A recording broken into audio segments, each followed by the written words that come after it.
So we are going to start with Jamie Gilbert. I'm going to spotlight you. And remember, no slides. Your 60 seconds are going to start when you start talking, and I will be ready to mute if needed, but I'm sure I won't be needed. All right, Jamie, you're on. Okay, so you should come and see my software demo on Reward, which is our utility that we've developed at Janssen over the last few years, and we're now open sourcing. So Reward stands for Real World Assessment and Research of Drug Performance, and essentially it's our way of providing effect estimates for all exposures and all outcomes is the goal. And we will show you how you can do this on any CDM or collection of CDMs, perform meta-analysis, go through the methodology, go through the underlying components, and you know, some of the pitfalls that are associated with doing this kind of research. Also, I should be promoting my colleague Justin Bond's poster on automating comparator selection, which is our next frontier. So you should come and look at his poster, and we have a shiny app that should actually help you. It's a bold move trying to do two showcase pieces. You got close, but thank you, Jamie. Good start here. Okay, and next I have Anna.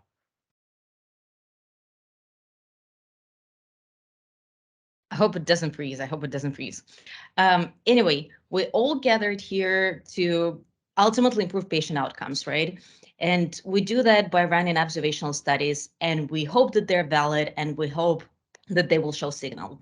So if you're running any observational study, and I mean any characterization, POP, comparative effectiveness, safety, you should come and check out our demo on Phoebe. Phoebe is a recommender system that helps you create better concept sets to capture all of your patients of interest. And this new version of Phoebe also uses more advanced NLP techniques and also leverages the patient context. So now we provide you even with more recommendations that are relevant to your concept sets. And also, if you want these recommendations to be tailored to your specific database, we got you covered. So please come and check out our Phoebe demo to create better concept sets for your observational studies. Very good, very good. Next up, Kyungsun Choi. See Kyungsun on this, but it could be a guest. Kyungsun? Okay. If you join, please just shoot me a message on the chat or raise your hand. All right, Matt Spotnitz. Matt has two posters. Right. So he gets, you can either, you do this however you want. I'll either give you 2 minutes or you can do a minute per poster. Sure. So first poster. So about a third of patients who are appropriately treated with epilepsy failed 2 or more medication trials, meeting the criteria for drug-resistant epilepsy, or DRE, and we're interested in generating data on that condition. We compared the performances of multiple DRE phenotypes with Columbia source data. We calculated sensitivity, specificity, NPV, PPV, and the F1 score for each. This work was published in Epilepsia recently, and we look forward to discussing it in further detail at the symposium. Poster 2. There are multiple phenotypes for the same kind of cancer, which can have different strengths. For example, some may have higher sensitivities and others may have higher antecedent data frequencies. And we compared the 1-year antecedent data frequencies of 2 breast cancer phenotypes with the Columbia data. One was biopsy-based and the other was diagnosis code-based. And we look forward to discussing the relative strengths of each and the use of antecedent data frequency plots in data-driven phenotype selection. Thanks. Great, Matt, thank you. Okay, Nathan Hall and Joel Swordell, you'll be next. But Nathan, you can go ahead. Hi, everyone. I'll be presenting a poster at the OHDSI Symposium on the development of phenotype algorithms and characterizations for primary open-angle glaucoma, or POAG for short. As probably most of you know, glaucoma is a very prevalent and debilitating condition in the vision research space. And there have been many different phenotype definitions and various different criteria suggested to determine patients that are most likely to have primary open-angle glaucoma or be at risk for primary open-angle glaucoma. So I've utilized various OHDSI tools such as Atlas, Cohort Diagnostics, and Phevaluator to evaluate different definitions and phenotype algorithms for primary open-angle glaucoma. Also looking at performance metrics like positive predictive value, sensitivity, specificity, F1 score. All right. That minute, but good talk. Got a lot in there, so thank you. Next up on stop spotlighting. Next up is Joel. Okay, so two phenotype algorithms were driving in their car, and suddenly a truck comes out of nowhere and smashes into their car. Total destruction, flames everywhere. A few moments later, one of the algorithms is up in heaven and looks down and sees the other algorithm getting out of the burning car, walking away unhurt. The algorithm calls down and asks, "Hey, how come I'm dead and you're down there without a scratch on you?" The other algorithm says, "Well, I'm built requiring a second code for my condition after the first code, so I have immortal time baked into me." Okay, so that's not a funny joke at all, but it's also not funny when you have algorithms with immortal time in some study designs. Come to poster 66 and you'll see the sensitivity and positive predictive value for 11 chronic conditions using 4 different algorithm configurations, and learn the proportion of immortal time baked into each configuration at different times at risks for multiple outcomes, including death. Okay, you just witnessed perfection in Mad Minutes. That was awesome. Thank you, Joel. A little violent for this morning, but I like it. Okay, John Method. Correct me. Yep, John Method. Hi, I represent members of the Healthcare System Interest Group, formerly the EHR work group. We have co-authored a poster around the hypothesis that healthcare systems can realize efficiencies in both research and operations by adopting the OMOP CDM. I think probably everybody on this call subscribes to that hypothesis, but we would like to gather evidence to justify it and to produce a white paper that stakeholders at healthcare organizations could use as part of their business justification to invest in adopting OMOP. So our paper describes our hypothesis, but mainly it contains a link to a survey.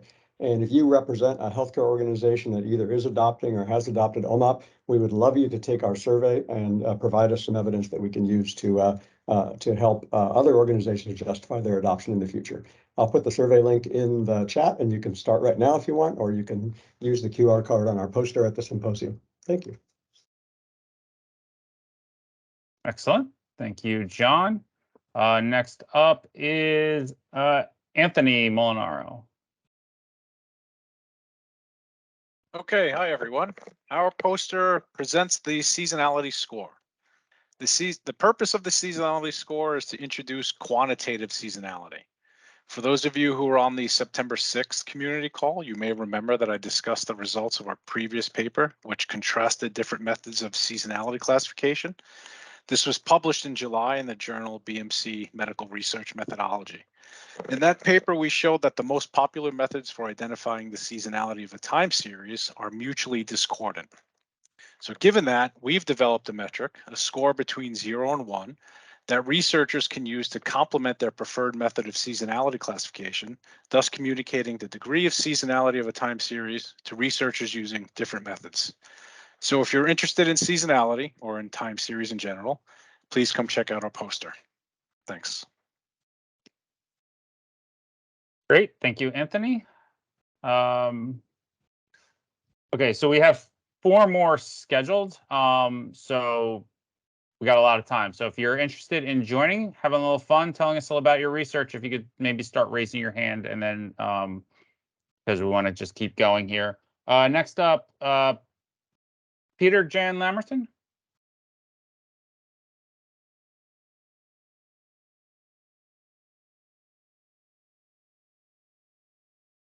I think I saw her on the call.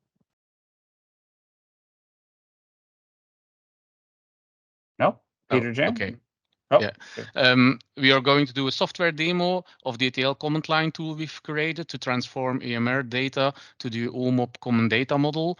The tool is just a Python package, so you can install it with pip install. With the command line tool, you can create the OMOP database and also import the downloaded Athena vocabularies. As a hospital, you place your raw queries, Usagi CSVs and custom concept CSVs in a folder structure in the command line, and that's it. The tool hides all the ETL complexity. For the moment, we implemented BigQuery as a database engine, but other databases can be implemented. And we are also looking to integrate the data quality dashboards. That's it. Excellent. Thank you very much. Edward Korchmar? Edward.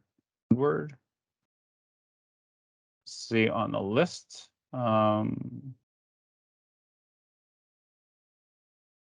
Edward, no. Okay. Sonia. Hello, I'm Sonia, and I'll be presenting a poster on extending the OMOP vocabulary to include botanical natural products. If you've ever had a drink of green tea or cinnamon tea, you already know about natural products.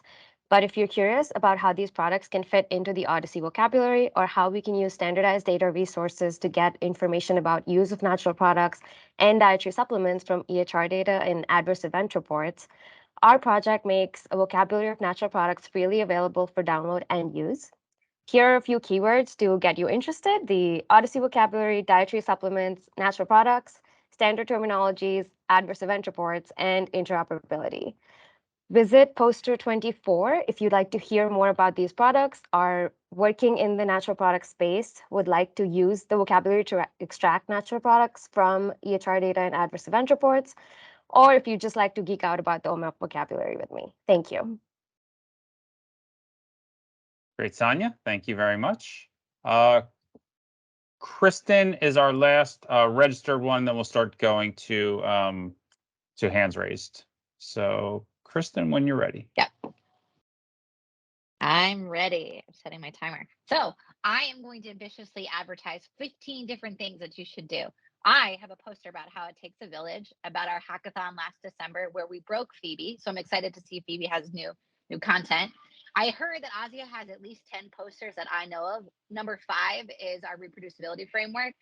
There is also the opportunity to see Fawn Boo present on the CBER Best program. She has a main session section. I will be moderating some excellent lightning talks, and I've seen them. They're really, really cool. So please stick around for those. We have a booth for Northeastern that's right behind the registration desk. So I highly recommend stopping by there because you're not going to remember anything I'm saying to you now anyways. So I'm going to have printouts. But most importantly, walk around, make friends. And if you want to have a friend, I'm here to say I'm your OHDSI friend while you're there. And I'm happy to be your guru. So I'm just excited to see you all in person. And I only use like all my time on that. Awesome. Thank you, Kristen. That was great. It is a good point. I know there's a lot of new people who will be there who may not quite know, as many as some of the community veterans, but I think there's going to be a number of people that you can go to ask questions. Please don't hesitate to do that.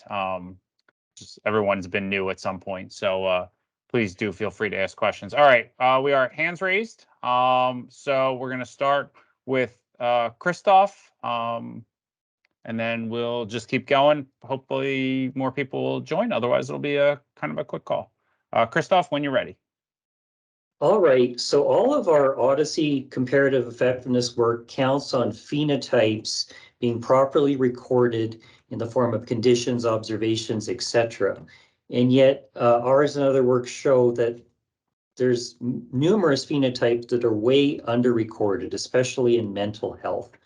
Last year, we won a Best Community Contribution Award for our positive unlabeled learning algorithm that can estimate the fraction of people who have underdiagnosed or undercoded conditions in their health records, but it had certain limitations that the positives were selected at random, which is never the case. People who are sicker are more likely to come to attention of the medical establishment, for instance. So we've surmounted many of those difficulties and really have developed an amazing algorithm that can estimate the true fraction of conditions that are underdiagnosed, uncoded, and really blows away existing computer science methods. We have. Okay, Christoph, good job. Thank you. Roger, you hold on, let me stop spotlighting. Okay, Roger, you are next. Okay, thanks. Over the last year, Spectrum Health has moved its OMOP instance from an on-prem SQL Server database using SSIS to a cloud-based Snowflake database using dbt. And our poster details the advantages of cloud computing and our development timeline. The end.